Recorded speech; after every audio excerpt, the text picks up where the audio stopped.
é a transformação demográfica que eu acho que é que menos recebe atenção, Pois é. mas que é a mais previsível. Você não consegue mudar tendências demográficas a curto prazo. Então, é a mais previsível e a gente sabe exatamente a transformação que ocorrerá ao longo das próximas décadas, implodindo sistemas de previdência, porque não tem trabalhador suficiente para sustentar uma população cada vez mais velha. Você tem colapso da taxa de natalidade, por muitos motivos. E vale muito a pena prestar atenção nas conversas, no debate público em países como Coreia do Sul, China, onde não só tem fechamento de escola e cada vez mais lares de terceira idade abrindo, mas você tem grandes oportunidades econômicas para atender uma população, né, acima de 65, onde você tem governos que tentam oferecer incentivos fiscais a jovens casais.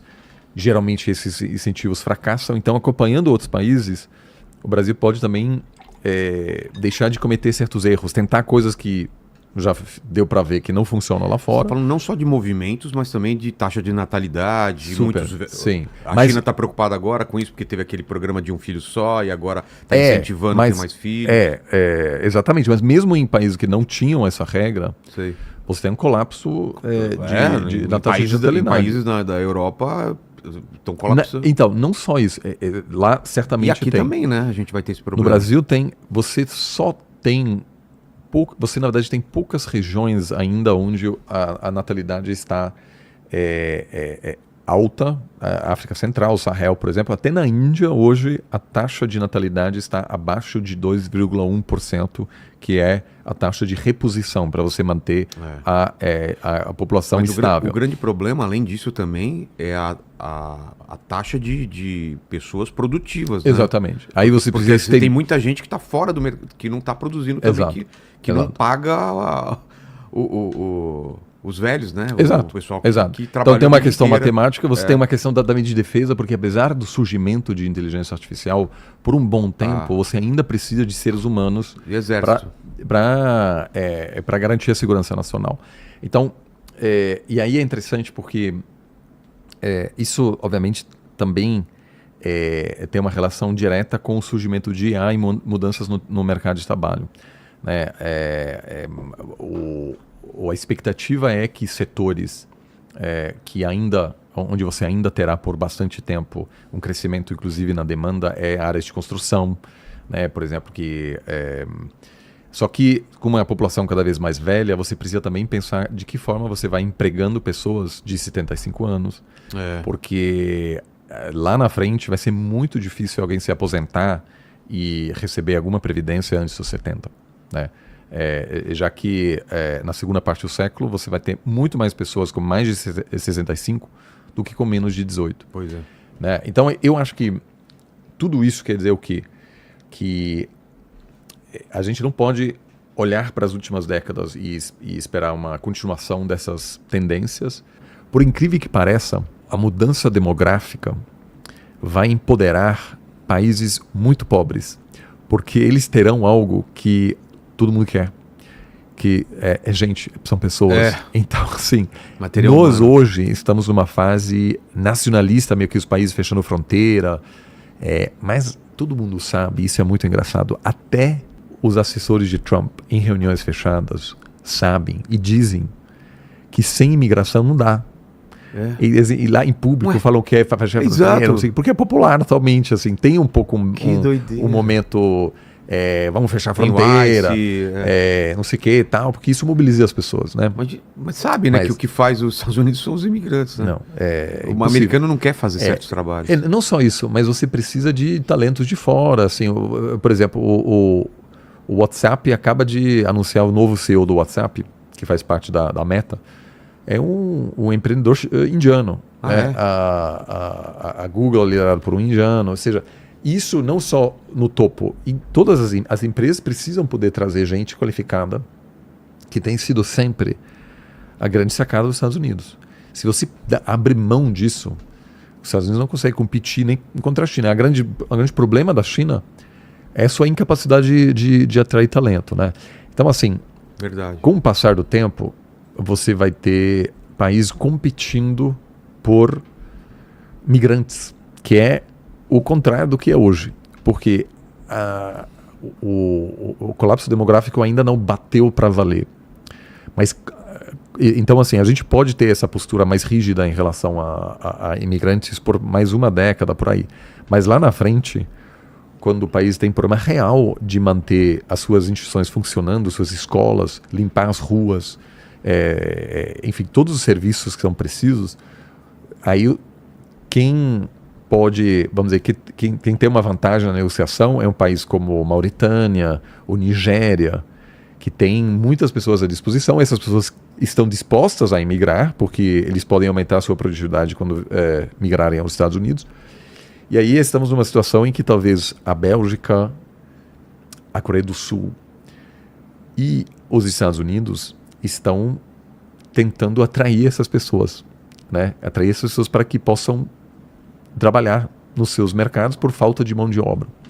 Então isso também é interessante, e aí você tem conversas muito interessantes no mundo afora sobre como incentivar as pessoas, e isso obviamente vai ter um monte de iniciativas para convencer as pessoas a terem mais filhos, que até hoje nenhum país conseguiu reverter essa queda na taxa de natalidade. Existem algumas tentativas até na América Latina. Agora o governo de José Antônio Kast, no Chile, está com várias iniciativas de querer oferecer mais grana. Mas ninguém achou ainda a solução. Então isso eu acho que é uma tendência irreversível a princípio, que dará esse poder aos países que ainda têm bônus demográfico e podem, de certa forma... Eu não tinha pensado nisso, Oliver. Você falar que os imigrantes e essa grande massa que se movimenta entre os países vai ser um trunfo. Eu sempre pensei que era um peso, né? Porque não é uma mão de obra nem sempre qualificada, chegam sempre num estado muito deplorável, de grana, saem fugidos normalmente da região, mas você está falando desse pessoal? Eu estou falando assim, numa situação daqui a 1 ou 2 décadas, quando há uma percepção mais explícita de que sem uma imigração, muitos dos modelos que se consolidaram no estado de bem-estar social na Europa, na Ásia, etc., é insustentável, e que o crescimento econômico contínuo nos Estados Unidos não é viável sem uma imigração contínua. Você pensa em incentivos? Países vão dar incentivos para... Sim. Como o Canadá já fez, como alguns países... Mas numa escala muito pequena. Assim, você tem... o Canadá fez de forma bastante Austrália, visível. Alemanha. Nórdicos. E aí, atualmente, você ainda tem estratégias de que países demandam uma certa qualificação. Ou seja, você quer pessoas especializadas em tal coisa. Mas isso é uma situação passageira. Lá na frente, vamos dizer, os países se tornarão menos criteriosos, porque eles precisam de uma pessoa jovem e ponto, que possa receber um treinamento, por exemplo, para trabalhar num hospital. E aí o governo vai arcar com a formação inteira dessa pessoa, e a pessoa depois pode residir no país, etc., mas ela vai ter que, depois de ter recebido esse treinamento, trabalhar pelo menos, 10, 20 anos num hospital público daquele país, né? Isso soa um pouco contraintuitivo atualmente, porque a gente tem o surgimento de partidos mais nacionalistas, com discurso xenofóbico, né? Mas se você fala com os demógrafos e com os economistas que acompanham essa situação, e até, como eu disse, com alguns dos políticos que hoje pedem fechar a fronteira, é muito difícil. Até o Brexit, por exemplo, os defensores do Brexit disseram: vamos votar pelo Brexit para reduzir a migração. O que aconteceu? A imigração aumentou. O único que mudou foram que os migrantes hoje não vêm mais da Europa, mas vêm de outros lugares, de fora da Europa. Porque o setor privado não é de esquerda ou de direita. O setor privado quer contratar as pessoas, né? O que eu acho que uma concepção popular equivocada é que aquilo só atinge países ricos hoje, ocidentais e alguns na Ásia.